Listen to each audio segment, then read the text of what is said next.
fulgurante su carrera de medicina. Se especializa en enfermedades de la piel y en alergias. Esa es su especialidad. Desde luego sí que tenía cierta alergia por todo lo que suponía dictadura y falta de libertad. Y vuelve a viajar. Y aquí es cuando se despide de su madre, de Celia. Siempre se carteó con sus padres. Sus padres la apoyaron, sus padres le quisieron. Y el cariño era recíproco. Y ese soldado de América partió rumbo a la aventura. Bolivia, Ecuador, Perú. Y llegó a Guatemala. En Guatemala se respiraba un ambiente de total libertad. Un presidente que pretendía dar un reparto igualitario de las tierras, y aquello era motivo más que suficiente para que los idealistas, para que los revolucionarios de América se fueran concentrando en aquel país, en aquel pequeñito país. Y allí conoció el amor, su primer gran amor. Se llamaba Gilda Gadea. Era peruana, revolucionaria como él hasta las cachas. Lo primero que pensó Gilda es: este chico tan guapo no puede tener mucho ardor revolucionario, no puede ser muy combativo siendo tan agraciado de rostro. Aún así sintieron auténtico flechazo el uno por el otro. Juntos leían a Tolstoy, juntos leían las grandes obras de la izquierda, juntos soñaron y perfilaron sus primeras lunas.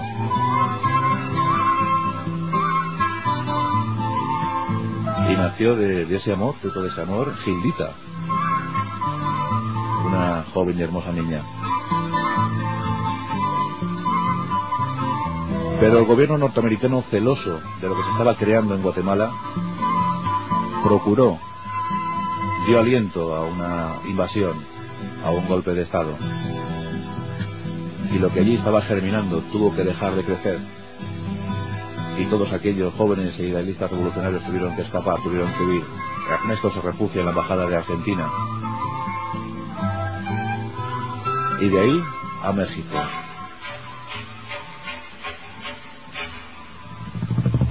Y aquí nos encontramos con una fecha histórica para la Revolución Cubana. 26 de julio de 1953. Escenario: Cuba. Lugar: el cuartel de Moncada. 160 revolucionarios cubanos, al frente de ellos los hermanos Castro, Fidel y Raúl.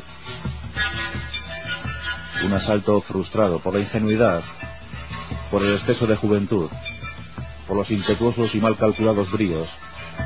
De aquellos 160, 80 murieron abatidos. El resto fueron capturados. Los propios hermanos Castro, entre ellos. Fidel Castro es recluido en la isla de Pino, y allí permaneció casi 2 años. Pero este 26 de julio permaneció desde entonces en la memoria histórica de los revolucionarios. Se creó el movimiento 26 de julio, el M267. Una fecha importante. Mientras tanto, Ernesto se encuentra en México. Allí sus compañeros, sus idealistas compañeros, le ponen un apodo, un mote: Che.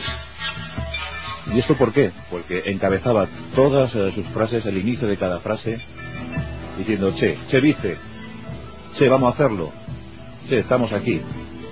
Sus compañeros, muy divertidos, dijeron: tú eres el Che. Y desde entonces nació la leyenda: Ernesto, el Che Guevara.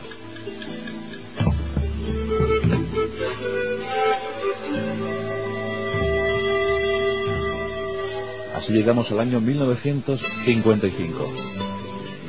Los hermanos Castro son amnistiados por Batista. Graso error, dijeron los biógrafos de Batista. Pero la presión social era tan evidente, era tan fuerte, que decidió amnistiar a aquellos del cuartel de la Moncada. Y en México se procura un encuentro histórico entre Ernesto Che Guevara y Fidel Castro.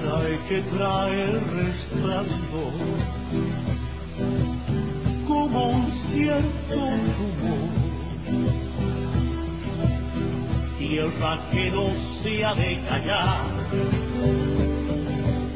alma de Guayacán.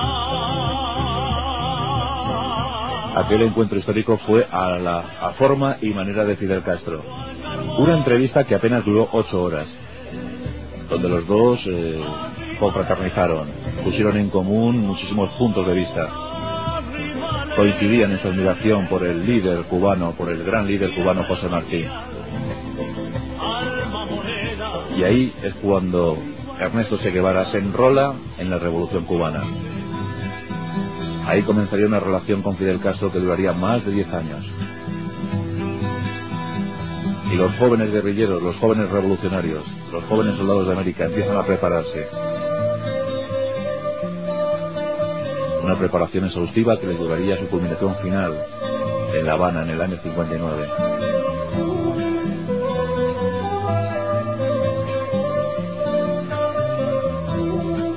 La preparación duró bastantes meses.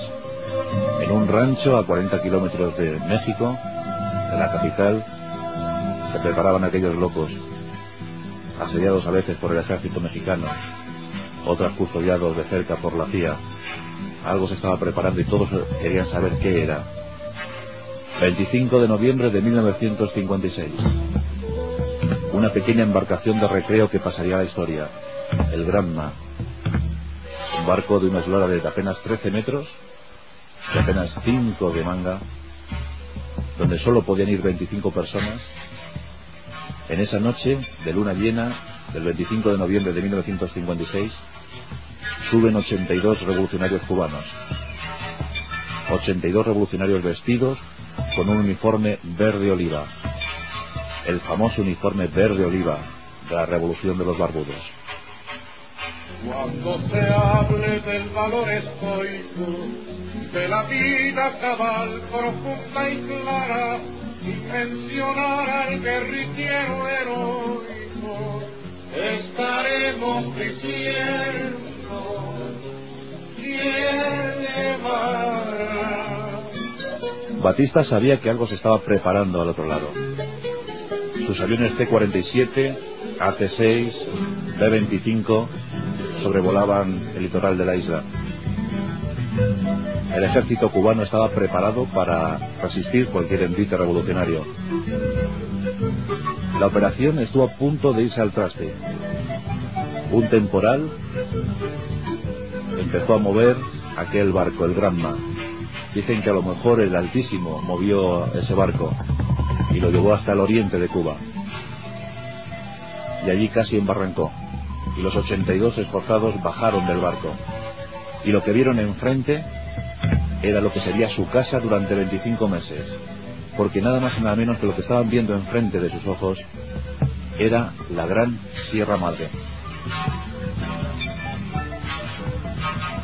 Batista estaba preparado. Tenía movilizado un ejército de 10.000 soldados, tanques, morteros, aviones, dispuestos a echar a aquellos 82 del uniforme verde oliva. Y estuvieron a punto de hacerlo, a fe que estuvieron a punto de hacerlo, porque rápidamente el aviso corrió por la isla, el rumor corrió por la isla. Fidel Castro ha vuelto. En un encontronazo inicial con el ejército cubano, 21 de aquellos guerrilleros fueron capturados, otros 3 murieron. El propio Che Guevara fue herido en el cuello y en el pecho. La tragedia estuvo a punto de consumarse, pero todos huyeron hacia un cañaveral. Los supervivientes consiguieron escapar. Aquí dicen que decididamente Che Guevara optó por su verdadera vocación, las armas. Hubo un momento en ese encuentro con el ejército cubano donde a su lado, a sus pies había una mochila con medicinas. Él era médico, él se había enrolado como médico en esa expedición. Y cerca de esa mochila con medicinas hay una caja de balas. Tenía pocos segundos para pensar, ¿qué debía tomar? ¿La mochila con medicinas o la caja de balas? Cogió la caja de balas. Ahí empezó la historia del Che Guevara, la historia guerrillera del Che Guevara. Sombra de la sombra hacia la selva se adentró, 10 enteros caminó con él sin la razón.